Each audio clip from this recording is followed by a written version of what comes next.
Em 2024, o Brasil enfrentou uma forte turbulência econômica. Nas últimas semanas, o dólar disparou, o Banco Central interveio no câmbio e o governo tenta, sem sucesso, tranquilizar o mercado. Em meio a tudo isso, uma entrevista polêmica do presidente reacendeu o debate. Quem é o verdadeiro culpado pelos juros altos e pela crise econômica que enfrentamos? A única coisa errada nesse país é a taxa de juros estar acima de 12%. Essa é a coisa errada. Não há nenhuma explicação. A inflação está 4 e pouco, é uma inflação totalmente controlada. Totalmente controlada.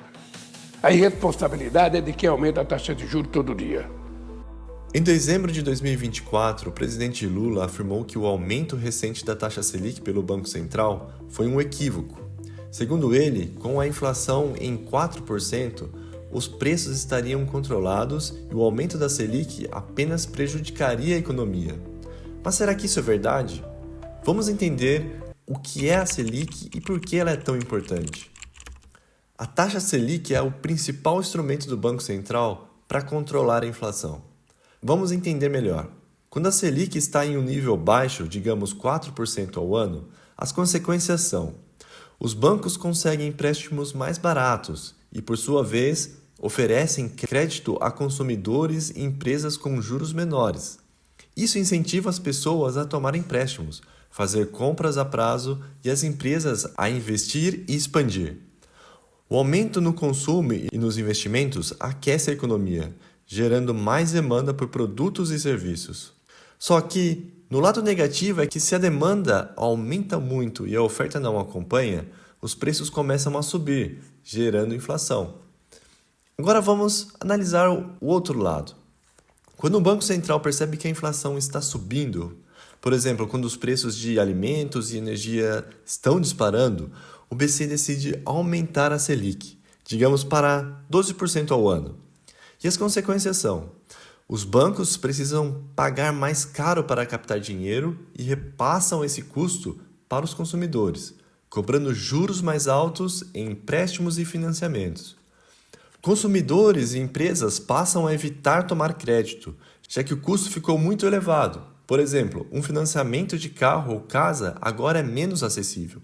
Esse menor acesso ao crédito reduz o consumo e os investimentos, diminuindo a demanda por bens e serviços. E o resultado disso é que, com menos demanda, os preços param de subir ou até começam a cair, ajudando a controlar a inflação. Ou seja, o Banco Central ajusta a Selic com base no contexto econômico. Em momentos de recessão, a Selic tende a ser reduzida para estimular a economia. Em momentos de alta inflação, ela é aumentada para controlar os preços. A inflação no Brasil, medida pelo IPCA, alcançou 4,87% em novembro, acima da meta de 3,25%, com um intervalo de tolerância de 4,75%.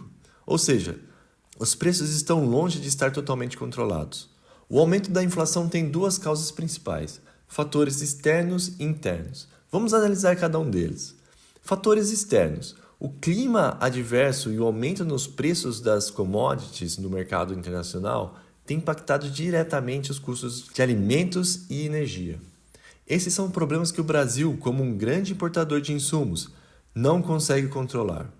E o dólar alto é o principal fator. Com o aumento do dólar, as commodities ficam mais caras, ou seja, o Brasil tem que desembolsar mais reais para pagar as importações.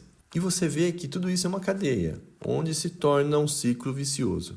Já os fatores internos, como por exemplo, quando não há estabilidade política ou falta de clareza sobre a condução da economia, como vemos atualmente na instabilidade fiscal do Brasil, os investidores estrangeiros tendem a retirar recursos do Brasil, o que reduz a oferta de dólares no país e aumenta seu preço.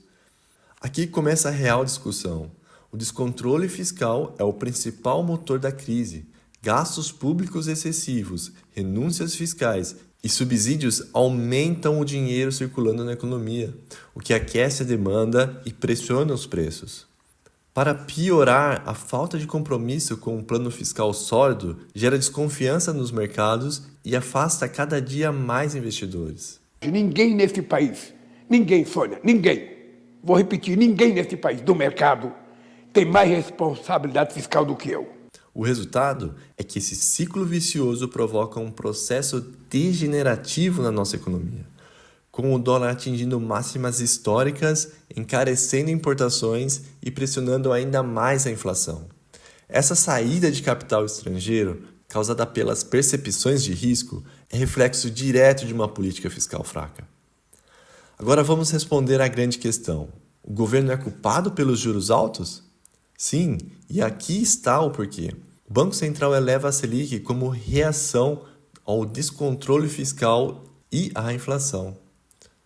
Quando mais o governo aumenta os gastos sem contrapartidas, maior é a necessidade de juros altos para conter os impactos inflacionários.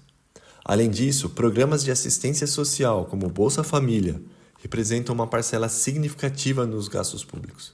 Embora sejam necessários para a população mais vulnerável, esses programas exigem uma gestão fiscal equilibrada, e o que atualmente não acontece.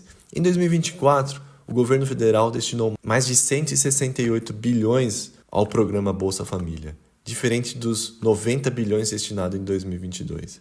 Sem corte de gastos e sem reforma, o Brasil continua em um ciclo de juros altos para combater as consequências da política fiscal irresponsáveis.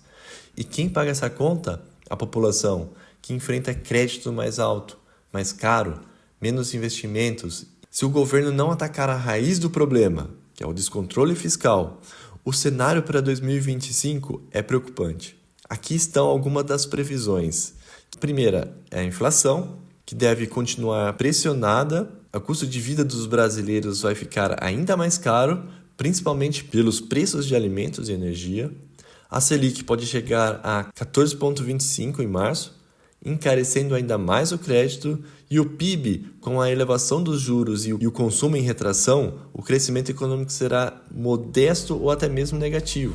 E o desemprego, pois empresas sufocadas pelo custo de crédito podem demitir mais trabalhadores, aumentando o desemprego e o que gera de certa forma mais custo para o governo, pois diminui a arrecadação. A única saída é que o governo organize a casa, apresente um plano fiscal sólido e corte custos desnecessários. Infelizmente, até agora, não há sinais concretos de que isso vai acontecer. E você, como pode se proteger? Aqui estão algumas dicas práticas. Como investidor, diversifique seus investimentos. Considere ativos dolarizados ou internacionais para se proteger contra a desvalorização do real. Aproveite os juros altos na renda fixa. Invista em títulos do governo ou CDBs que oferecem boas rentabilidades com pouco risco. Reduza dívidas. Com juros altos, evite financiamentos desnecessários. Se for possível, mantenha uma reserva de emergência. Tenha pelo menos 6 meses de despesas fixas guardadas. O Brasil vive tempos difíceis, mas é importante entender as causas e consequências dessa crise para se preparar melhor. O importante é entender o que está acontecendo, se manter atualizado e agir conforme está ao seu alcance. Por isso eu peço que compartilhe esse vídeo para que mais pessoas tomem consciência do assunto, e se esse vídeo ajudou você, se inscreva no canal e deixe seu comentário como você está se planejando para 2025. Até a próxima!